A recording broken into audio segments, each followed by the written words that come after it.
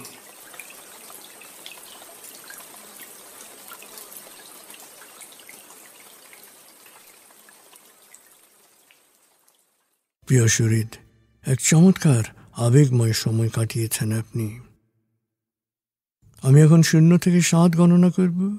আপনি পুরোপুরি জেগে উঠবেন, শারীরিক ও মানসিকভাবে পুরোপুরি সজীব, উৎফুল্ল, তার তাজা অনুভব করবেন।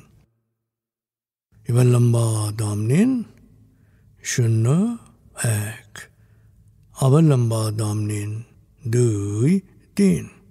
আবার লম্বা দম নিন। 4, 5।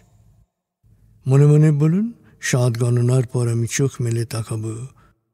আমি পুরোপুরি জেগে উঠব, শারীরিক ও মানসিকভাবে পুরোপুরি সজীব, উৎফুল্ল, তার তাজা অনুভব করব। লম্বা দম নিন। 6, 7। চোখ মেলুন। আস্তে আস্তে মাথা ও ঘাড় নাড়ুন। পা টান টান করুন। হাত নাড়ুন। জোরে বলুন, বেশ ভালো লাগছে, বেশ বেশ ভালো লাগছে।